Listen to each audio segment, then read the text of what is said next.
Hey guys, welcome back to my channel. So friend, এটা video লৈ আপোনালোকক স্বাগতম জনাইছোঁ। তো friend, আজি ভিডিঅ' বিষয় হ'ল আপোনালোকে ইণ্ডিয়ান স্পীড পোষ্টত যদি কোনো ধৰণৰ বস্তু অৰ্ডাৰ কৰিছে বা আপোনালোকে বা কোনো ধৰণৰ পাৰ্চেল আহে বা যদি আপোনালোকৰ ইণ্ডিয়ান পোষ্টত যদি কোনো ধৰণৰ আপোনালোকৰ মানে পাৰ্চেল আহে আপোনালোকে কেনেকৈ ট্ৰেক কৰিব এইটো সম্পূৰ্ণ প্ৰচেছ মই ভিডিঅ'ত দেখুৱাম। তো চব আপোনালোকে সম্পূৰ্ণ ভিডিঅ' চাই থাকিব। তো চব মই আপোনালোকক দেখাই দি আছোঁ যেতিয়া আপোনালোক কোনো ধৰণৰ ইণ্ডিয়ান স্পীড পোষ্টত কোনো বস্তু অৰ্ডাৰ কৰে আপোনালোকৰ এটা টেক্সট মেছেজ আহে। টেক্সট মেছেজটো মই আপোনালোকক দেখাই দি আছোঁ। তো চব ফ্ৰেণ্ড, আপোনালোকৰ যদি এনেকুৱা টেক্সট মেছেজ আহে আপোনালোকৰ যদি কোনো ইণ্ডিয়ান পোষ্টৰ কাৰণে কোনো ধৰণৰ বস্তু আপোনালোকে পাৰ্চেল কৰিছিলে যেনেকুৱা ইণ্টাৰফেচ আহে আপোনালোকৰ এনেকুৱা যদি মেছেজ আহে আপোনালোকে এইটো কেনেকৈ আপোনালোকে ট্ৰেক কৰিব।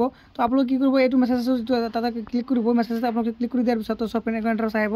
আৰু পিছত চব আপোনালোকে কণ্টিনিউ উইথ পচিবল ৰিস্ক ইয়াতে আপোনালোকে কণ্টিনিউ ক্লিক কৰি দিব। ক্লিক কৰি দিয়াৰ পিছত চব ফ্ৰেণ্ড আপোনালোকে যদি ইয়াৰ পৰা অপেন কৰিব পাৰিব। আৰু যদি আপোনালোকে গুগলৰ পৰা মানে বা আপোনালোকৰ ক্ৰম ব্ৰাউজাৰৰ পৰা অপেন কৰিব বিচাৰে তেনেহ'লে ক্ৰম ব্ৰাউজাৰৰ পৰা আপোনালোকে অপেন কৰিব পাৰিব। তো চব আপোনালোকে যিকোনো ব্ৰাউজাৰ অন কৰিব, অন কৰাৰ পিছত চব আপোনালোকে চাৰ্চ কৰি দিব স্পীড পোষ্ট এনেকৈ ট্ৰেকিং এনেকৈ চাৰ্চ কৰি দিব। চাৰ্চ কৰি দিয়াৰ পিছত চব দেখা হৈছে ট্ৰেক কনজিউমাৰ ইয়াতে ক্লিক কৰি দিব। ক্লিক কৰি দিয়াৰ পিছত চব আপোনালোকৰ মাজত নেক্সট ইণ্টাৰফেচ খোল খাব।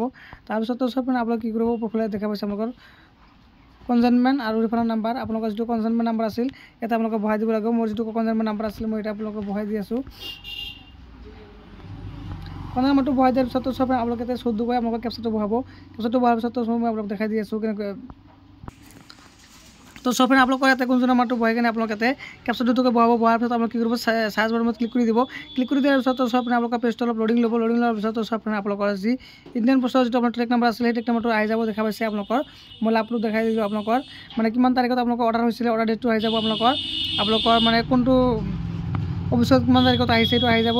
আপোনালোকৰ নিয়াৰেষ্ট যিটো পোষ্ট অফিচ আছে সেইটো কিমান তাৰিখে আপোনালোকৰ মানে ডিছপ্লেচ হৈছে আপোনালোকৰ এইটো আপোনাৰ আহি যাব। মোৰ যিটো চাওক মই 1 তাৰিখত অৰ্ডাৰ কৰিছিলোঁ, 1 তাৰিখ 3 মাৰ্চ 2025 অৰ্ডাৰ কৰিছিলোঁ আৰু মোৰ পাৰ্চেলটো আহি গৈছে 5 তাৰিখ 3 মাৰ্চ 2025। আপোনালোকে এনেকৈ আপোনালোকৰ যি স্পীড পোষ্টত যি আপোনালোকৰ পাৰ্চেল বা কোনো ধৰণৰ নথিপত্ৰ মানে আনিব বিচাৰে আপোনালোকৰ যি ট্ৰেক নাম্বাৰ আছিলে আপোনালোকে এনেকৈ ট্ৰেক কৰিব পাৰিব।